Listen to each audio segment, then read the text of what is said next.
Okay, let's make a start with the last batch of WAFX award winners this afternoon. And the theme of this session is cultural identity. And first up are Koffi and Diabaté. Welcome.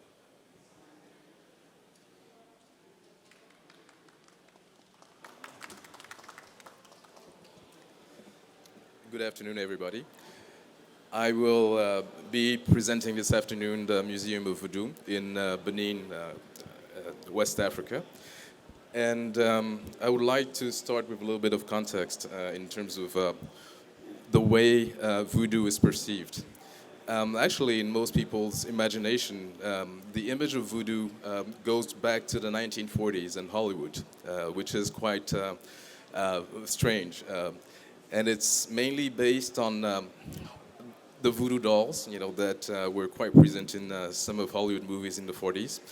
And actually, it's quite different from what voodoo is, actually. Voodoo is a spiritual/religious system that originated in the 17th century in West Africa, in Benin specifically, and which has traveled over the years and mainly through slavery to the Americas, starting with Brazil, Jamaica, Haiti, and the south of the US. It's actually a very sophisticated spiritual system that up until today functions as something that binds the culture in Benin. It is still very present, and up until today we have the Voodoo Days on January 1st. So Benin is in West Africa, like I said, and here you can see images of voodoo manifestation in contemporary form. And the inspiration for that museum started spatially from the Tata Samba, which is indigenous to Benin. The way architecture is done in that region is it connects through residual space different units that you can see here is round. So that was part of the spatial inspiration, but also the physical form was inspired by the voodoo divination calabash. This is a tool that is used to predict the future or your trajectory in life. And we thought it would be quite interesting to sort of use that form to shape the museum in general. So here we can see Benin and the city of Porto Novo, where the museum will be built. And the site is actually divided in two portions. One is about 16,000 square meters, where the actual museum will be housed. And the other is about 11,000 meters, which will serve as public space and parking space. As you can see here, in the darker area parking, the green public space, and this is the actual site of the museum. On the site, we have a house that is from the 19th century, 1890 specifically, that we will keep. And next to that house, we have a road that sort of is an egress for fire. And the program itself is housed in those circles that you see. And next to those circles, we have at the back the logistical and technical buildings. And the main offices of the building will be housed in that colonial house. The canopy, which is circulation space, is actually, act like the residual space, but will connect all the elements of the program. First with the entrance, the auditorium, and 5 rooms that will serve as exhibition rooms, and at the back, the logistics, and in blue, the office.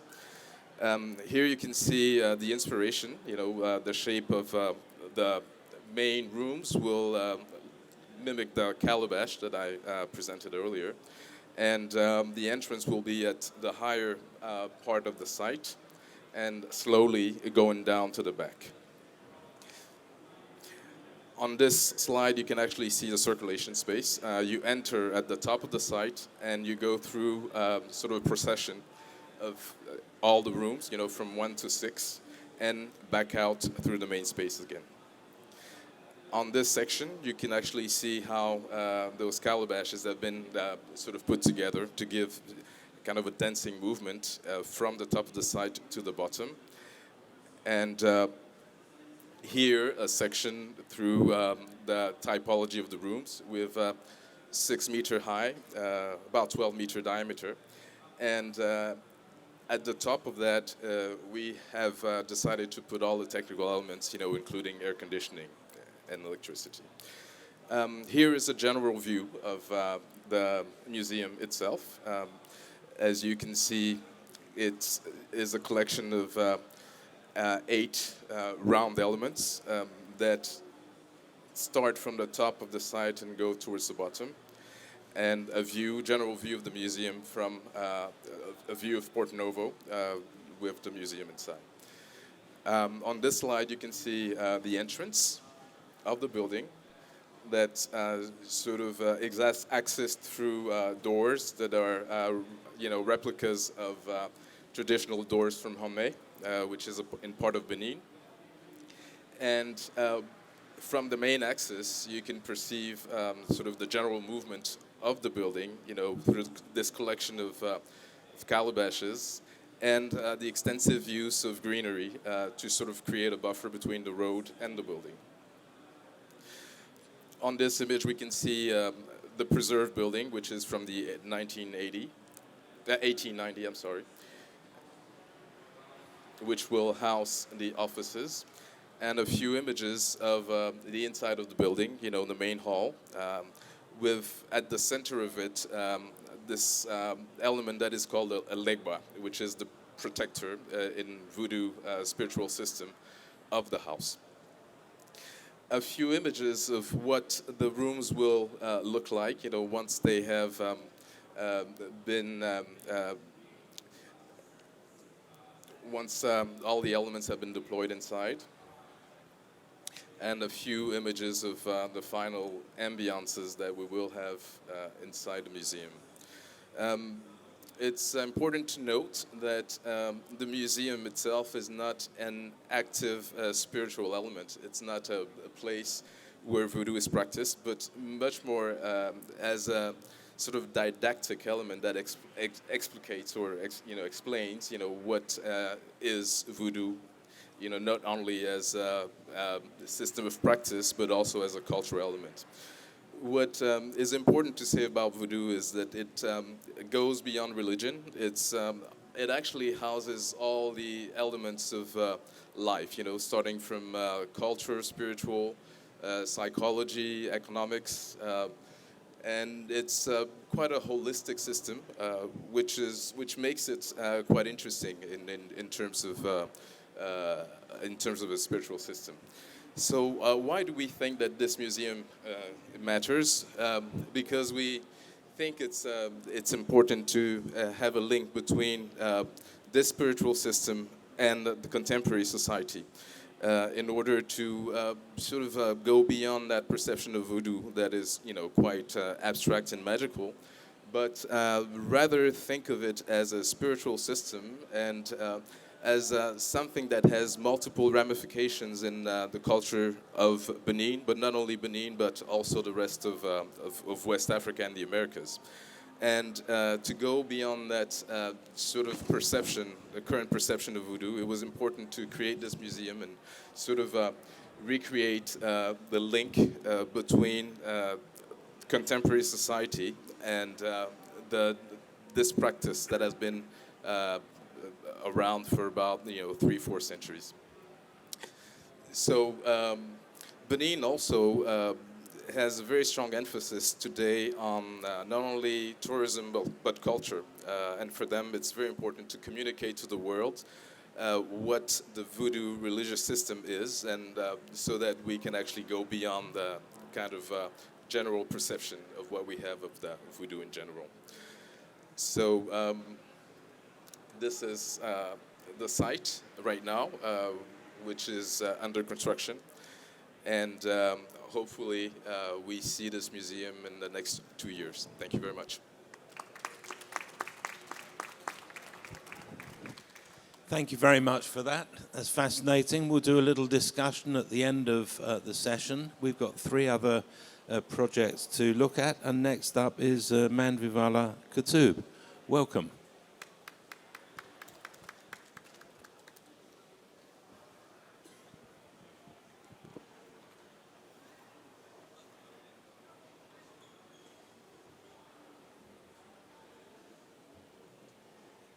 I just move around this a little?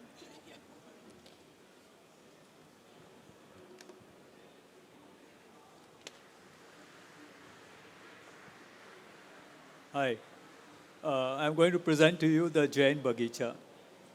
It's a cultural center for a Jain community at Rajgangaon, Chhattisgarh in India. So Chhattisgarh is a developing state which was just formed in the year 2000. It had separated from the state of Madhya Pradesh. It is quite a heavily forested place, which has 30% of the total population, which is majorly tribal community. But it is very rich in its culture, as you can see here, the folk dance. Here you can see the temples which are there, and especially the terracotta pottery, which is so very famous in this area. And this Rajgangaon is a very small town in the state of Chhattisgarh. But that town is also a very, it acts as an economic, cultural, and educational center in this new state. Here we see the Pitora traditional wall paintings, which are so very famous from there, some heritage structures. And when you walk around the town, you see some, unique kind of things done in the center of this city or the town which is there, which is very interesting. When we come to the Jain community, the Jain community is one of the oldest communities. From 2,500 years, it is there in India. It is a religion which basically practices non-violence. And here we see the monk on the left-hand side when she's walking barefoot. They don't wear any footwears. They don't go out after sunset. They don't travel during the times of monsoon because they believe that if they do so, then they stamp on a small algae or an insect, which according to them also is not kind of a good thing. In the center, we see a ceremony where someone is leaving the normal life and becoming a monk out here, or becoming this into a monk out here. And on the last, we see a monk who is there in a prayer hall, and he is reciting to his disciples out there. Now, this community is a minority, and it is kind of, it's kind of fighting to preserve itself in the overall scenario which is there. And it's trying to kind of create an identity for itself.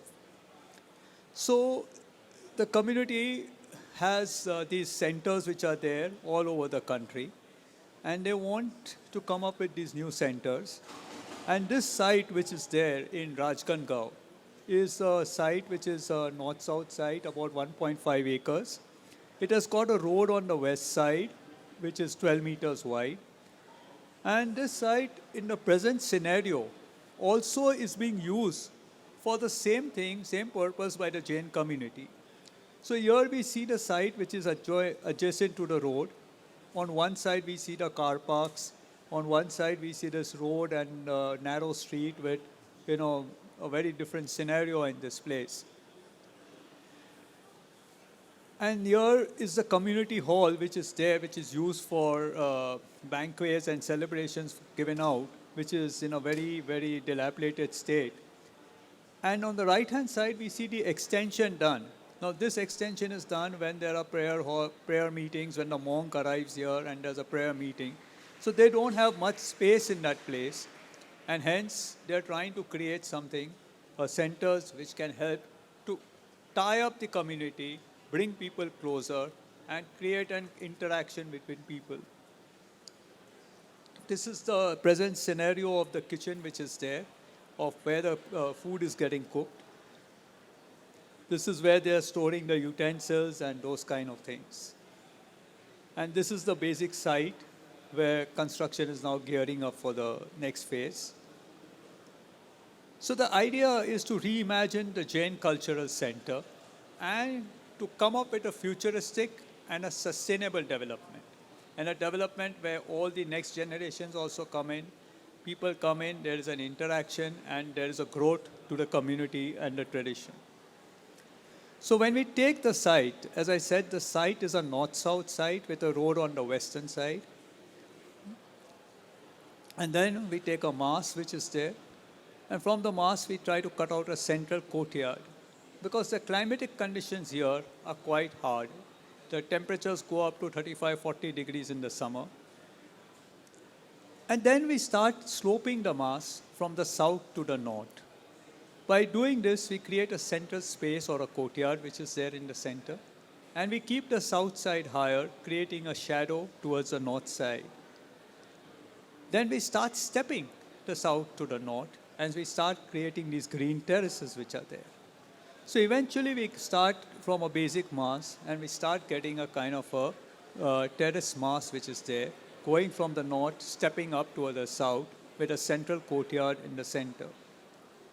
And we get a kind of a project which is designed, which is like this, where we have the steppings going from the north to the south, which are the rooms where the people are staying. We have a central space where we have a step well in a form of a water body and a landscape area. We have the prayer hall which is there on the north side, and the administration facility also at the north side. And then the rooms are stepping up, all facing majorly towards the north side, making it a very sustainable development. Inspired by the terracotta color continues as a part of the tradition in that area. So when we look at the plan, now to make this whole project sustainable, the two things had to be considered. One is, from where do they get so much money to construct this as a community? Because it is as a community they were doing it. So when we started designing this, they asked us to make it commercially viable. So keeping the 3 entrances at number 10, all the 9 numbers were the shops that we came out with, which are facing towards the road. These shops are sold to the community people, money is collected, and besides the donation, this money is used for the construction of this. At number 1, we have the prayer hall. At number 8 is where the monks and the nuns stay. So the male monks and the female nuns don't stay together, they stay separately. Number 7, 6, 5, they are all admin facilities. We have a beautiful courtyard in the 14 number. Important is the 11 is the banquet hall. Now this banquet hall is for the operational money that they require.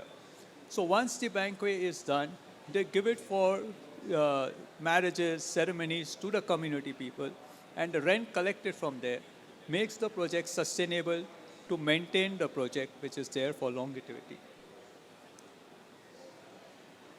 So then we have this on the overall ground floor plan. Then as we go higher on the first floor, we have the rooms which are there. Now all the rooms are inward looking into the courtyard. So the east and the west which is there, the rooms are inward looking into the shaded portion. And the rooms start stepping up as you go higher. So you get a section like this, where on the north side you have a prayer hall, and on the north side you have the admin facilities. The prayer hall has been stretched further up to the north to create a skylight facing towards the north side, to gain in a lot of north light into the prayer hall. You have the central water body and the landscape area. You have the banquet halls, and on top of that you have the rooms which are stepping and looking inside into the courtyards. So we get this beautiful picture where on the east and west you have the jalis or the fenestrations to cut out the heat coming in, but allow a play of light and shadow into the corridors leading to the rooms. On the ground floor, you have the shops opening up on the streets, minus the small entrances. And on the left side, north side, you have the prayer hall stretching towards the north, creating a skylight, and the admin facilities on ground and first floor. The small entrances then lead into a surprise element of the courtyard inside. And when we enter inside the courtyard, we have the rooms with these balconies overlooking the central space. As I stand here towards the admin area, I look into the building with the stepping building going up and creating the terraces and the play of light and shadow. This is the prayer hall where the light is drawn from the north side, so there is no heat coming in. Because they also believe that they try to avoid using fans or lights power which is there. And the prayers are only done in the daytime and not done in the nighttime. So we can very well use the north light to have these prayer halls working without any electricity being used. The fenestrations on the east and west can always work as openings for the wind to flow in from the west to the east, making it very comfortable inside these halls. This is the view from the southeast side, and you can see the stepping terraces from where the rooms are overlooking towards the north side, the central courtyard which is there, the prayer hall which is the iconic pyramid-shaped structure which is there towards the northeast, and the admin facility which is there towards the northwest, and a water body as a step well which is very traditional to India and traditional to the community, and the central garden which is there. This is how it is sustainable. So the east and west is all covered with jalis which are there in stucco paint. We have stepping terraces which are nice and green. We have the central courtyard with a stepwell water body. And as far as the finishes are concerned, we are using very local materials. The Kota stone, which is available within for 200-300 kilometer radius. We have the Dholpur stone also within 200 to 300 kilometer radius available. And then we have the green courtyards and the solar panels which are there on top.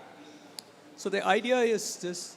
The idea is to fulfill the needs of the Jain community. It is to create a space, a project, where there is going to be interaction, a catalyst for the people of different generations to come in with the prayer hall, with the activities for the future development of the community. Thank you.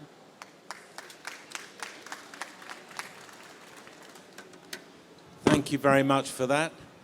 And now KPMB and their fellow architects, who they will introduce.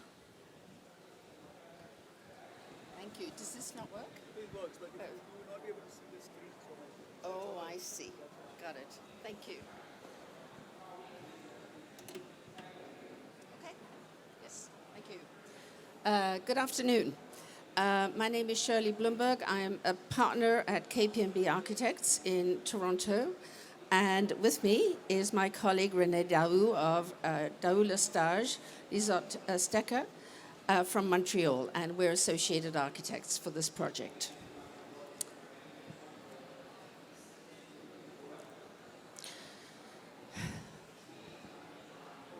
"78 years after the Second World War, we are once again in a time of extreme crisis and great uncertainty. When we began the competition for a new building for the Montreal Holocaust Museum, we were acutely aware of how fascism, racism, and anti-Semitism were ascendant. Back then, we couldn't have imagined where we are now. The mission of the museum, as it was expressed in the competition brief, is to connect with and be relevant to diverse communities, promoting the sanctity and dignity of human life.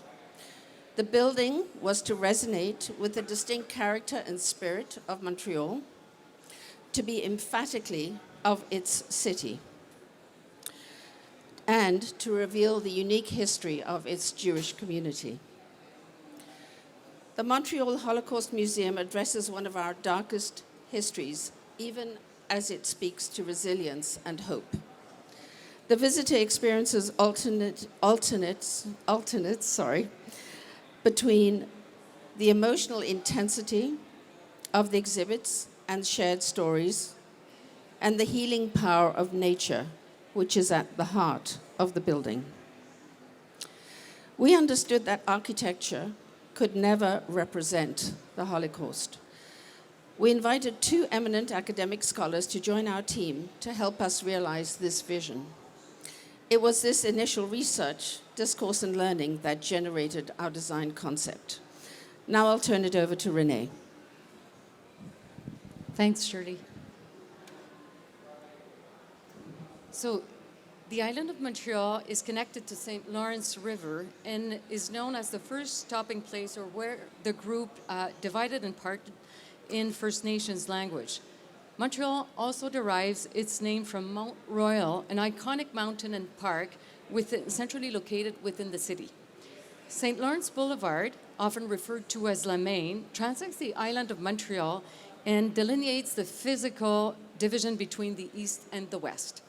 The Main was the center of the large Montreal Jewish community as of the 1900s, and the city became home to the third largest concentration of Holocaust survivors in the world.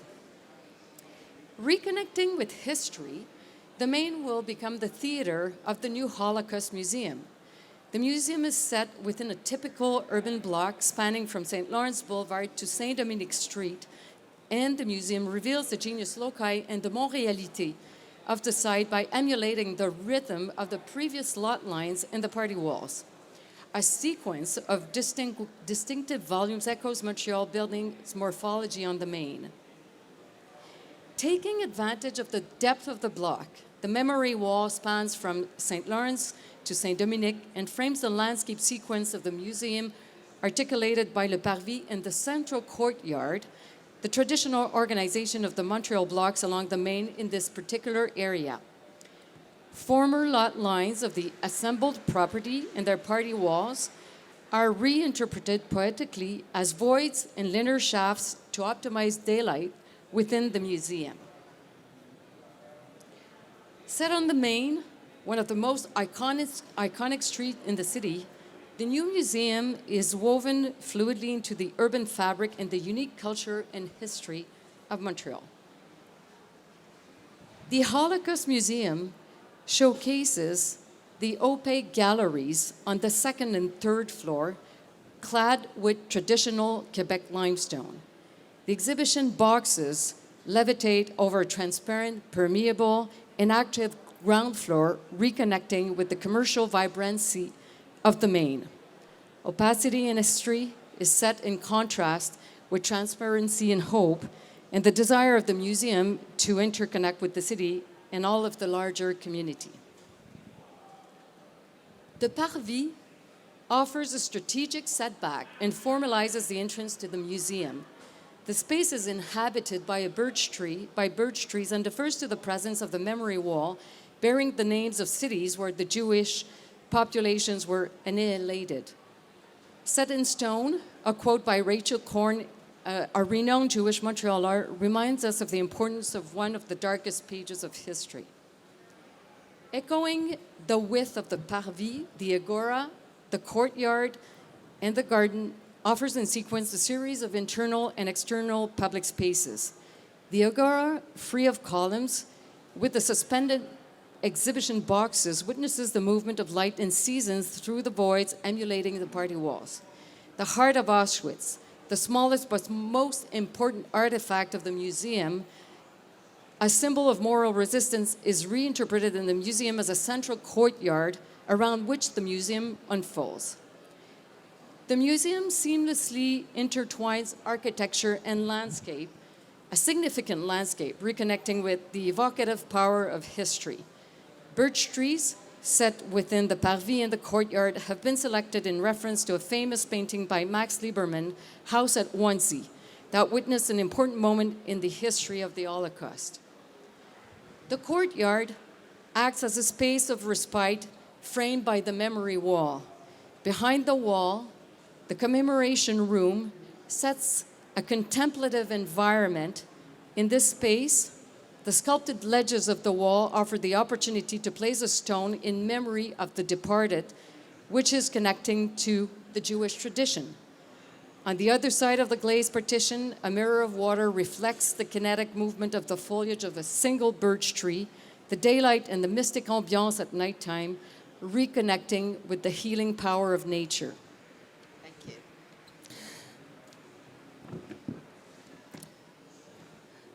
The ground floor plan reveals how open and connected the building is to Boulevard Saint-Laurent. From left to right is the cafe bookshop, then the entrance, then the Parvis, or the forecourt of birches, and the memorial wall that links Boulevard Saint-Laurent through the block to Saint-Dominique. The auditorium, hologram room, and multipurpose space cluster around the central agora, and the classrooms are on Rue Saint-Dominique. At the heart of our plan is the garden court and the commemoration room with its garden, in line with the stair and elevator. Ascending to the second floor, you arrive on axis with the branches of the birch trees in the garden court. The permanent galleries on this level draw you into an intimate relationship with history.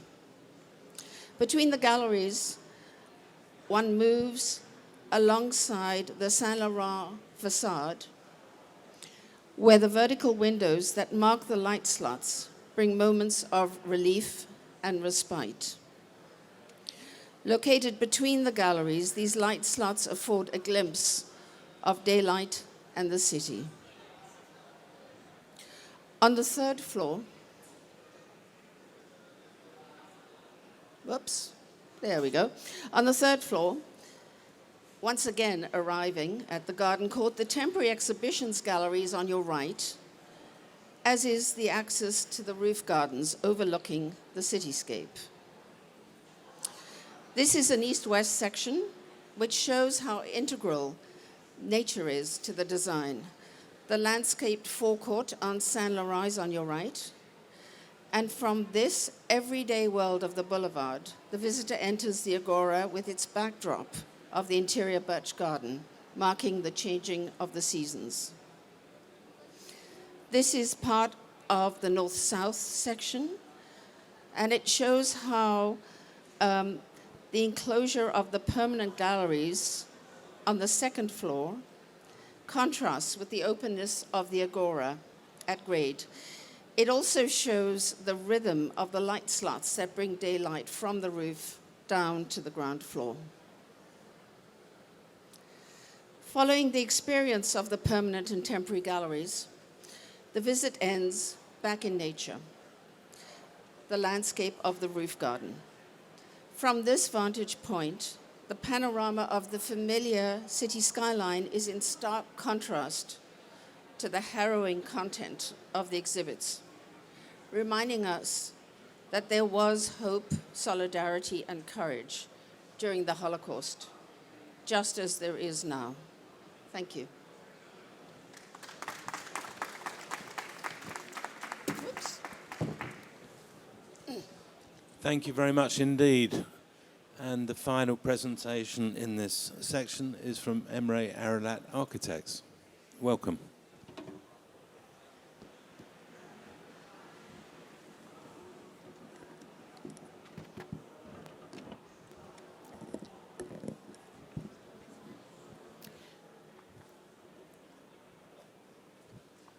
Hello, this is Gonca Paşolar. I'm the managing partner of EAA-Emre Arolat Architecture and would like to present you the Nora Mosque and Community Center in Ajman, Dubai. It's a habit for us to go back to the roots, to antiquity sometimes, while starting the design process, mainly when it's a culturally loaded project, actually. This is a search for a way to break down the outdated cliches. The word masjid in the Arabic language literally means a place to prostrate, and it has no other definition about the space qualities. In the religions of Islam, any place that is clean can be a praying place, can be a masjid. This is how the first mosque was designed, as a space defined by only 4 walls, and shaded with a simple palm fronds. Another example is the Kaaba of the sacred holy city of Mecca, the most sacred site of Islam. It was a symbol of modesty and humility. However, due to the pressure of global capitalism, Islamic architecture is passing through a critical period. This is the danger of losing its virtue and identity. Mecca is just another victim of this contamination. Over the years, it transformed from being the center of earth to the center of tourism. Just as the word spiritual pilgrimage transformed into religious tourism with 7-star hotels. With this kind of intentions, we cannot talk about humility, nobleness, and unpretentiousness doesn't live here anymore. There are some other examples where we talk about the biggest carpet or the most expensive chandelier. But you can hardly find spirituality in such mosque spaces. Coming back in time, we can see how mosque architecture was affected by different values of time and place, from examples affected by modernism, modernist principles, old classical orders, local understanding of structure, materialism, and sacred geometry. We discovered that there is no formal definition of a mosque in Quran or in any other source. So we tried to reach the essence of the ritual of praying once more. Actually, we had experimented this argument in a different context before, somewhere on the outskirts of the city of Istanbul. A praying space that blends within the landscape of a plain in Büyükçekmece, where the elements of the mosque were reduced to the most basic form of scope definition. Embracing the nature and creating a unified space that extends the topographical experience to the interior space with a seemingly floated concrete roof. EAA's approach on religious architecture has initially found shape in Sancaklar Mosque in Istanbul, and it is anticipated that Nora Mosque at Community Center, in a completely different context and in a bigger size, this time in a different geography, will pass through the door unveiled by Sancaklar Mosque and take over the carry to the flag to carry on this approach. Now we are here on the site in Ajman. The land is relatively near to the sea, but it's surrounded by an irregular urban texture.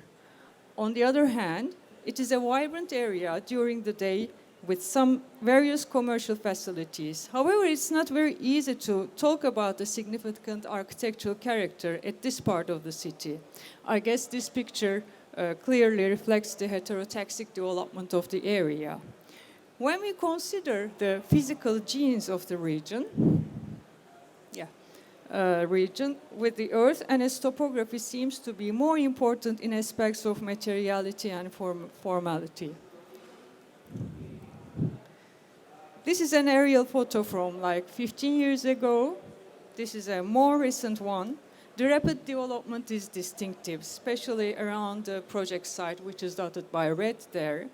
The site is located at the edge between a quiet residential neighborhood and a highway which commercial activities are. The area was originally composed of scattered one-story residential units. However, the needs for new housing commercial activities transformed and replaced these scattered blocks with high-rise gated condominiums, our taller and bulky neighbors. The orange area indicates the only public area that is used by the community there. The yellows are leftover spaces which do not have a clear definition and not commonly used. The red lines are the walls or the barriers which limits accessibility. One last thing is important to mention is the possibility of a unique panorama towards the sea. When you go up to 10 or 12 meters, a great asset to be used for the project. So, due to the rapid and chaotic gated development in the surroundings, the social interaction and public life were heavily affected. An option for interaction could be by introducing a community center.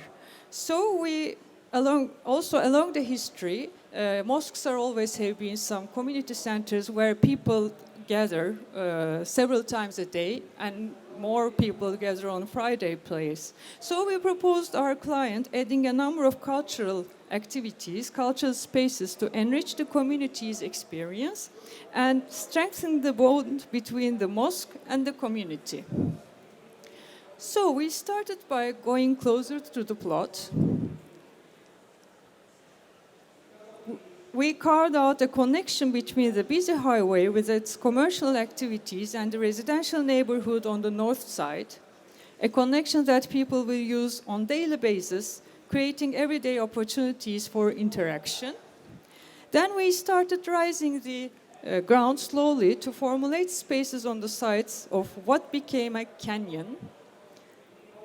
The ground stopped at a level and inclination that allows people to go up to enjoy the sea view. The edges of the shell covered the canyon to reduce solar gain. Spaces under the shell gets penetrated with natural light, washing the surfaces of the space with indirect light. Greenery cracks the surface of the shell, leading the way to the top of the journey where the sea view awaits. Nora in Arabic language means light, an integral part of the narrative of the slits and the cracks of the building that permit light into the interior spaces. Nora Mosque and Community Center is to be built by a prominent businessman in the memory of his late mother, who recently passed away. The complex was designed with an approach that creates its own unique and alluring ambience, a composition of shell-like platforms rising from the earth below, instead of competing with the heterogeneous buildings stock nearby. This approach created a very strong and, at the same time, tensioned relationship between the building and its earth context. Cuts and slits fragments the suspended exposed concrete place that forms the space. Interior gardens enriches the space with some filtered light on both sides of the praying area. As for the space arrangement, the canyon divides the main areas. On the right are the public amenities and the car park, and on the left, the mosque function with the art gallery, which is accessed separately on the top corner. In the second floor, female prayers mezzanine. Oh, sorry, this is not the right one. Anyways, also this canyon is an in-between climatic region, coming from hot to the cooled interior. And also the canyon is placed on the direction of the wind to create a cross ventilation throughout the complex. On the upper floor, the left side is the mezzanine for the female prayers, and it's connected to community center lobbies on the right by bridges. The third level will behave as the community center. And this is the accessible roof with the limited landscape. The entrance of the canyon and the symbolic minaret. And here there is a short movie briefly explaining what I have told about. This is the neighborhood where the mosque is located in Ajman.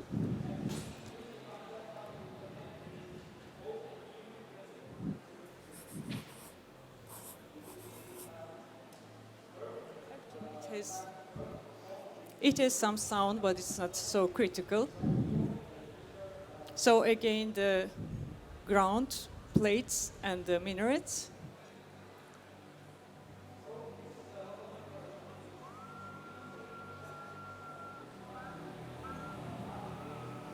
The light penetrating through the cracks and the slits.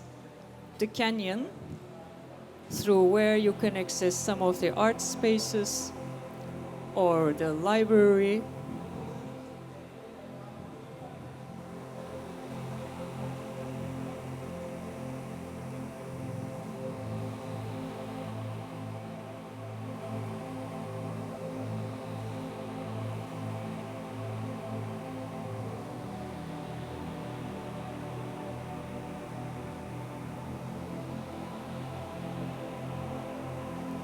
Actually, the project was developed further and is ready to construction tender.